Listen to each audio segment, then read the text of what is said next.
দুনিয়া হলো এমন এক জায়গা, দুনিয়াটা হলো এমন এক জায়গা, যেই জায়গা হলো 4টা স্বর্ণের টুকরা 3টা লাশের মতো দুনিয়ার পেছনে পড়ে তুমি তোমার সময় নষ্ট করতেছো।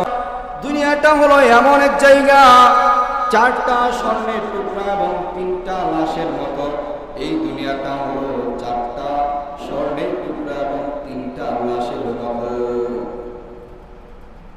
বনি ইসরায়েলের সেই ঘটনা, বনি ইসরায়েলের 3 জন লোক রাস্তা দিয়ে হাঁটিয়া যাইতেছে, হঠাৎ করে তারা গুপ্তধন পাইছে, 4টা স্বর্ণের টুকরা পাইছে। 4টা স্বর্ণের টুকরা পাওয়ার পর এখন মানুষ হইল 3 জন, ভাগ করবে কেমনে? এখন বলা হইতেছে আচ্ছা যা হওয়ার হবে ভাগ করা হবে। আমরা তো বড় ক্ষুধার্ত, ক্ষুধা লাগছে। একজনকে বাজারে পাঠানো হলো যে তুমি বাজার থেকে কিছু খাবার নিয়ে আসো, আমরা ক্ষুধার্ত, আমরা আগে খাই, তারপরে আমরা স্বর্ণ ভাগ করে নেব। এখন বাজারে পাঠাই দিয়া 2 জন, একজনের সাথে আর একজন বলে যে বাজারে গেছে ওরে যদি আমরা মেরে ফেলতে পারি তাহলে আর ভাগাভাগির দরকার নাই, তুই 2টা আমি 2টা নিয়ে যাব। আর যে বাজারে গেছে ওই চিন্তা করেন যে আমি তো খাবার নিতে আইছি, আমি যদি খাবারের ভিতরে বিষ দেয়া দেই তাহলে দুটোটাই খাইয়া শেষ হয়ে যাবে, আর ভাগাভাগির দরকার নাই, 4টা স্বর্ণের টুকরা আমার হয়ে যাবে। যেই কথা সেই কাজ। রুটির ভিতরে বিষ মিশাইয়া নিয়ে আসে, নিয়ে আসার সাথে সাথে ওই 2 লোক, ওই ব্যক্তি বাজার থেকে আসার সাথে সাথে তাকে মারা শুরু করলো, ঘুষাতে ঘুষাতে জায়গায় শেষ করে দিল, দুনিয়া থেকে বিদায় করে দিল। বিদায় করে দেওয়ার পর 2 লোক বলতেছে আচ্ছা আমরা তো বড় ক্ষুধার্ত, আমরা 2টা রুটি খেয়ে নেই, রুটি আনা তো হয়েছে, রুটিগুলো আমরা খেয়ে নেই। রুটি খাওয়ার সাথে সাথে বিষ মাখানো রুটি খাওয়ার সাথে সাথে ওই 2টাও সাথে সাথে শেষ হয়ে গেছে। ওই 2টাও শেষ, আগের একটাও শেষ। তাইলে দুনিয়ার মহাব্বতে করে তুমি তোমার আমল নষ্ট করতেছো। এই জন্য মোহতারাম হাজিরিন, আপনার আমার দুনিয়া থেকে আমল নিয়ে কবরে যাইতে হবে। কথা বলেন ঠিক কিনা? দুনিয়ার মুসলমান যে আয়াতে কারিমা তেলাওয়াত করেছি, আল্লাহ রাব্বুল আলামিন বলেন কুল্লু নাফসিন যায়িকাতুল মাউত, প্রত্যেক প্রাণীকে মৃত্যুর স্বাদ আস্বাদন করতে হবে। দুনিয়ার ভিতরে এমন কোনো জায়গা নাই, এমন কোনো মানুষ নাই যে মৃত্যুবরণ করা লাগবে না। মৃত্যুর ফাঁদ থেকে কেউ পালাতে পারবে না।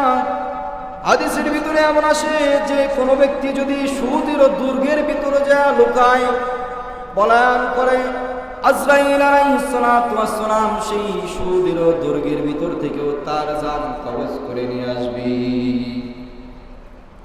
এই জন্য মোহতারাম হাজিরিন, দুনিয়ার মহাব্বতে পড়া যাবে না, দুনিয়ার মায়ার পড়া যাবে না। এই জন্য দুনিয়া থেকে আমার আখিরাত গোছাতে হবে, দুনিয়া থেকেই আমার আখিরাতের মাল সামানা গোছাতে হবে। কথা বলেন ঠিক কিনা? আমাদের যাদের বাড়ি ঢাকার বাহিরে, রংপুর, দিনাজপুর, আরও বিভিন্ন জায়গায়, মানিকগঞ্জ, সিলেট, আমরা সবাই ঢাকায় আসছি এই উদ্দেশ্যে যে আমরা ঢাকাতে চাকরি বাকরি করে বাড়িতে ঘর গোছানো, বাড়িতে মা বাবা আছে, বাড়ি করা, এই স্বপ্ন আমাদের। এর জন্যই তো ঢাকায় আসা, নয়তো আমাদের বাড়িতে থাকলে না। আপনি যেরকম ঢাকায় আসছেন আপনার বাড়ি সুন্দর করার জন্য, আপনার দেশের বাড়িতে ঘর করার জন্য, ঢাকায় চাকরি করে বাড়ি করবেন, আপনার ভিতরে এই চিন্তা আছে, দুনিয়ার চিন্তা, কিন্তু আপনার ভিতরে আখিরাতের চিন্তা না। দুনিয়া হলো অস্থায়ী একটা জায়গা, আপনার আমার চিরস্থায়ী যে জায়গা হবে সেটা হচ্ছে কবর, আখিরাত। সে আখিরাতের চিন্তা আপনার আমার ভিতরে নাই, আখিরাতের চিন্তা আপনার আমার ভিতরে নাই। এমন কোন ব্যক্তি নাই এমন এখানে আছে যে আমি আখিরাতের লাল ছাড়া বসাইতেছি, যে আমার আখিরাত সুন্দর করতেছি, আমি আখিরাতে গিয়ে তো ধরা খেয়ে যাব, এই জন্য আমি আমার আখিরাতকে বসাইতেছি। কেউ এই চিন্তা করে না। সবাই চিন্তা করে কিভাবে আমার বাড়ি করা যায়, কিভাবে আমি একটু উন্নত হব, সবাই এই চিন্তা। কিন্তু যে একদিন তো মরা লাগবে, মরার চিন্তা কারো নাই। মোহতারাম হাজিরিন, মরার চিন্তা যদি না করেন তাহলে মরণ একদিন হঠাৎ করে আসিয়া যাবে। মরণ যখন আসিয়া যাবে তখন আপনার হাতে সময় থাকবে না, তওবা করারও সময় থাকবে না, আপনার ওসিয়াত করারও সময় থাকবে না। এমন এক মরণ, এমন এক জিনিস হঠাৎ করে আসিয়া হঠাৎ হয়ে যায়, আপনি দুনিয়া থেকে বিদায় হয়ে যাবেন। এই জন্য বলা হয়েছে হঠাৎ মৃত্যু যখন আসিয়া যাবে, হঠাৎ মৃত্যু আসার আগে তুমি তোমার আখিরাত সুন্দর করো। আখিরাত কিভাবে সুন্দর করবে? আল্লাহ রাব্বুল আলামিন তোমারে নামাজের হুকুম দিয়েছে, নামাজ পড়ো। তোমারে যাকাতের হুকুম দিয়েছে, যাকাত আদায় করো। তোমারে আল্লাহ রাব্বুল আলামিন যেই হুকুম আহকামগুলা দিয়েছে ওই হুকুম আহকামগুলা মানিয়ে চলো।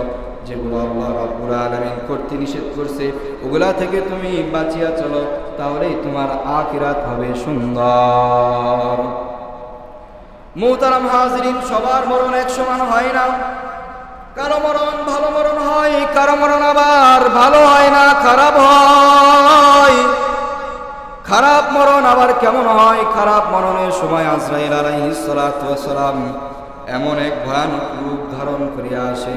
খারাপ মরণ তাদের হয় যারা আল্লাহ তাআলার সাথে নাফরমানি করে, যারা আল্লাহ তাআলার দ্বীনকে, ইসলামকে অবমাননা করে। আর যারা আল্লাহর দ্বীনকে ভালোবাসে তাদের হয় ভালো মরণ। আল্লাহ রাব্বুল আলামিন বলেন, তোমরা ভালো আর খারাপ যদি চাও, তোমরা যদি ভালো চাও তোমাদের মরণটা ভালো হয়। এই জন্য তোমরা আখিরাতের মাল সামানা গোছাইতে শুরু করো। কবরের চিন্তা করো যে একদিন তো আমার মরা লাগবে, আর মরণের পর তো আমার কবর দেশে যাওয়া লাগবে। আখিরাতে যাওয়ার আগে কবরে আমার যাওয়া লাগবে।